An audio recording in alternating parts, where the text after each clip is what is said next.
What's up, people, and welcome back to SJ's Corner. Today, I'm going to be breaking down the sensational rookie out of the Ohio State University in Jeremiah Smith. He absolutely tore the Oregon Ducks a new one and introduced himself to the national stage, national audience this past week. And this is a kid, right, I've been introduced to for at least 2 to 3 years now via a video I stumbled upon either on TikTok or Instagram. And man, it's just like the dude has all the physical tools. Reminds me of Julio Jones. Great burst, great athleticism, really good hands. And I'm just gonna break down and show you guys what he's able to do against the Ducks that just, makes him basically a matchup nightmare. And he might be the best receiver in college football right now as a freshman, regardless that he's just in his first year. You get so before we get into the video, do me a favor, hit that like button, subscribe if you're new to the channel, hit that notification bell as well, so you know when I'm posting a new video, because I do this breakdown videos at least twice a week sometimes, or week on a weekly basis. But yeah, man, hit that and let's get right into it. So let's go right from the jump here. They're doing a good job of just trying to get him the ball on this naked boot action. And once you get a guy that's 6'3", 215 in space, it's a problem. I mean, you remember Julio Jones. Like, everyone was like, oh, man, he's a physical beast. But he was also a nightmare in the open field, right? Like, he had some of the nastiest, longest runs. You get him in space, it's goodbye. You know what I'm saying? And that's the type of feeling I get with Jeremiah. Like, look at his body. He's well filled out. He's built. He's fast. Moves like Julio. It's like a baby. You're watching a carbon copy of him. But I do feel like he may be a little bit more refined compared to Julio at this stage, at this really young stage. That's all I'm saying. But man, he looks ready made. So yeah, that was the first action of like he got in this game, and obviously went for a long touchdown. The next play, as you can see here, he's going to run this corner pattern, right? Let me get my pen ready. To that angle right there. Okay, I got to use my pen just in case there are new people who don't know what the terminologies are. But you can see, right? Especially with a receiver like this, you just got to put the ball in his area code, right? You got two DBs that they think they possibly have a beat on this ball and they could get a pick, right? Look at this guy right here. He thinks he's getting a pick, and all of a sudden you see these mighty mitts reach over you and snatch the ball, and you're shocked. Hey, look at him. Wait, what was that DB doing? 1 second. Why did he do the incomplete? DBs are so shameless, man. What is this? What is that? Shameless. But here again, it looks like a man coverage, right?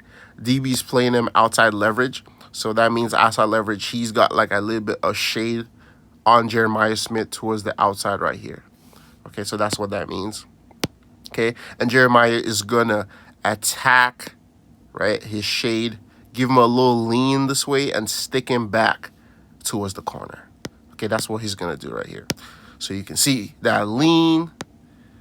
Let me go back and see if I can slow-mo it for you guys. Right? So he's attacking, then he straightens up, gives him a little lean. Right? The lean and the stick. So the lean is inside while he's going to stick him back outside. And right? He's going to get to that DB's wrong side, and now he's going to pluck. Even with this low DB here cheating on the outside, all you need to do is give him a chance. And he has such great hands. And we see bigger guys all the time. You naturally think they're really good 50-50 ball catchers, but they're not, And this guy is. The ball hits his hands, and it's like stuck. It's like a suction pipe of some sorts. Like, his hands barely move. They barely move, Next play has a simple sticks concept. I don't know how he gets so wide open. At this point, it's already causing havoc. I don't know what necessarily Oregon's defensive plan was for him, but it doesn't look like they had much. You know? Next play is a fade ball, and he's just going to use his size, strength, and he's arrogant too, and I love it. You know? These are probably older kids than him. He doesn't really do much. Look. He doesn't really do much on the release. Like, he ain't really do much. He just seen the DB opening his hips. So when I mean the DB's opening his hips, even though he's impressed, like soft press, I guess, he's just giving him this lane. Look at his hips. It's just like, oh, take this lane right here and just go. So as a receiver, if we see this, we don't need to think too much, especially if we know we're big, strong, fast. We're just going to take what you give us, okay? And just tell the quarterback, put the ball on my outside shoulder. I'll take care of the rest. Right? And that's what happens. Here, they're even. The DB thinks he's good. And now what's Jeremiah going to do? He's going to use his physicality to win. Okay, so watch this little push out, right? So as soon as he gets him on his hip, this is the exact position we want the DBs in, right? Because now we can control their speed, right? It doesn't matter how fast this DB is. If I get you on my hip, I can give you a little chicken wing. You can see right there. It's a little more than chicken wings, more like a push off. And now the ball can just drop. Right? Doesn't matter how fast you are. I'm using my hands to stop any speed you got going this way. Right? Easy catch. Right? And he's a freshman, and he knows how to make his 50-50 balls turn into basically 80-20 or 90-10. Right? Next play, my God. And you're thinking, how is he wide open? How is he so wide open? Bro, they gave this guy basically a free release. They're playing man coverage, except they left him match-up against the worst cover guy normally. I think that's an acceptable truth that we all say, right? The safety is normally the worst cover corner on the field. You give a guy like Jeremiah Smith a full 10, 15-yard cushion. He can build up speed, and he has a two-way go. He can go inside. Sorry, 1 second. He can go inside or he can go outside, right? So what do you think will happen when this guy is full speed basically at your worst cover corner? Oh, my goodness. How do I erase this? 1 second, fellas. You got their best receiver going full speed against your worst cover corner, right? And all he has to do, again, watch with me, is lean.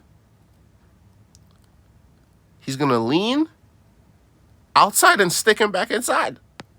That's all he did. Right? He's not doing anything special. He's just like, bro, you guys are going to give me all this space to run. You have to respect that I can beat you outside with my speed. If I lean and sticking, you're gone. Touchdown. Right? You can't give a receiver like this a free release, man. And you can see, again, we can get him the ball on end arounds. He's athletic enough to do that. And this is his role as a rookie. You know what I'm saying? Imagine what it will be next year and the year after. He's just going to keep getting better. You know? He's just going to keep getting better. It is on the, on a slant pattern. And here you can kind of see how much development he has, right? I'm pretty sure he has more tools in his game at this point than Julio. Correct me if I'm wrong, but that's what it feels like. You know? So he has a slant pattern, which is just that. Okay? And all he's going to do, right? This deep is kind of playing him straight up. He's going to work towards the outside first and then come back inside with a swat. So you can see that swat right there. Let me just go back a little bit for you guys. So works outside, sees the hands, throw him at the DB, and is going to clear it and come inside. Easy catch, and he's okay with the contact, no problem. Again, just look. He's a man-child. And look at the DB being petty, trying to knock the ball out of his hands after he signals a first down. That's when you know you're in the DB's head, bro. Again, he had 5 catches for 161 yards in the first half alone. Ended up with like 8 for 187. The game is basically done at this point. Well, here's again another pluck out of the air. I mean, no disrespect, but we see guys like Quinton Johnston's about the same size as Jeremiah Smith here, and they don't pluck the ball out like this. Like we know this, right? Like when you see a guy, you just know. You know, I don't need to watch much tape. It's like, yeah, that's a guy right there. As far as he just stays healthy, you know, and keeps doing what he's doing, he's going to be the top receiver in whatever draft he decides to go in, basically. You know, and that's how talented this guy is. It's a gem. It's a blue chip type of receiver. He might be more naturally gifted. I don't think there's no way Marvin Harrison was doing this right out of high school. I think Marvin was one of those guys that kind of just developed like crazy, like late. But Jeremiah is ready made, you know. So yeah, let me know what you think about Jeremiah Smith. Let me know if you think he is the best receiver in college football right now. And if I'm wrong, maybe I'm overreacting a little bit. But, you know, again, I've been watching this guy for at least 2 to 3 years now. So, yeah, do me a favor. Hit that like. Comment on the video. Let me know what you think. Subscribe, obviously, if you're not subscribed. Share the video to anyone you think would like it. And I'll see you guys on the next one. Peace.